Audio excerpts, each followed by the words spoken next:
Hey, welcome to Ask Jimmy the Dean. The question today is, should Christians act out of self-interest? I think a good way to put the question is, how much selfishness is involved in anything a human being does? Or can you completely rid yourself of selfishness? Maybe that's another way to ask it. Can you be without selfishness?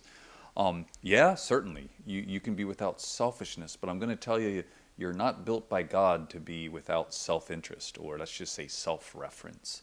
Matter of fact, in some ways it lies at the very core of the biblical message. Let me just give you some hints. Like, how many times are we told to love our neighbor as we love ourselves, right? Or how about the opening of the scriptures, where the first thing we're told that a human being thinks is, after naming the animals, Adam says, hey, why is there none for me?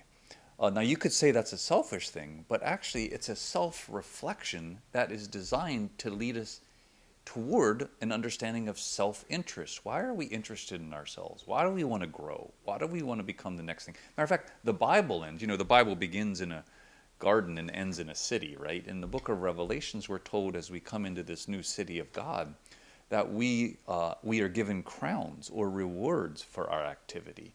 And now, granted, this isn't because some are better than others, because we're then immediately told when we see who God is, we want to throw the saints put their crowns at the feet of God.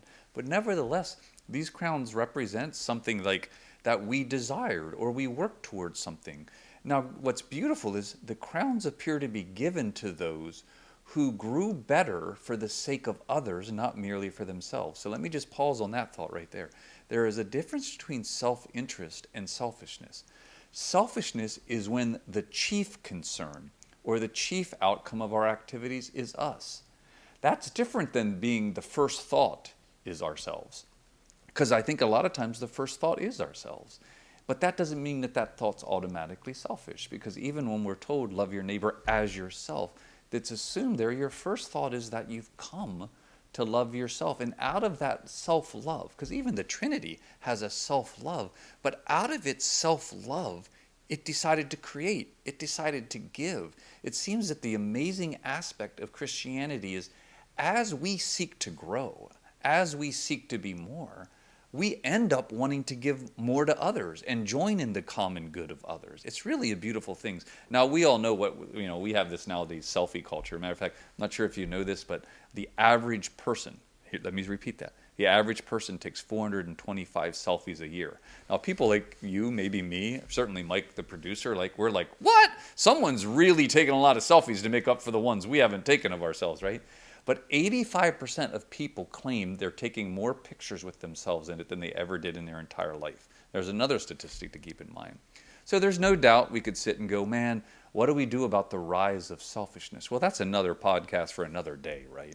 But I just want to simply remind you of the fact that you were made for a certain level of self-interest. For instance, maybe it's time to do some of the personality tests and studies to understand yourself, what motivates you, what you find fulfilling, because it appears to be that God delights when a human being is fully alive. And part of that being fully alive is self-knowledge, is self-understanding, is self-interest in becoming a more whole human being. And then out of it, I believe, will flow rivers of living water to others, right? You will then have something from your own self-interest, from your own work, from the works of your hands, generosity can flow out. And it completes this kind of cycle of what I believe we're supposed to be as human beings. So I'm a big advocate that even our salvation is at some levels self-interest. Whether you realize, like the prodigal son, like, wow, even my father's servants have better food than I'm eating right now. They have better protection over them, shelter-wise, than I have now. Well, I believe most of us are saved in a bit of self-interest. I won't say we're saved in selfishness, although it borders on it at one level, particularly how low we've gotten, where we can't imagine anything other than basic survival next. But in general, self-interest and self-reference is a part of the human existence. And learning how to carry it where it's not our chief concern, but it is our first concern so that out of it can flow something for others. Yeah, that's where self-interest is pretty important. Now I say, like, hey Jim, how do you manage that fine line between selfishness and self-interest, right? You can't. Most of us would screw it up. Most of us, we're told our actual depravity will push us towards selfishness. But I'll give you a hint. If you invite the Holy Spirit into that conversation, the Holy Spirit will find a way to speak. And secondarily, you need a community, man. You need some people around you that know you. You need some people that know where your hiding places are, where you go in the dark moments, right? And when you have that around you, it's amazing the discernment community that's able to help you to spot the difference between self-interest and self-focus to the point of selfishness. And those are some of the things to keep in mind. Anyway, thanks for asking, Jimmy the Dean.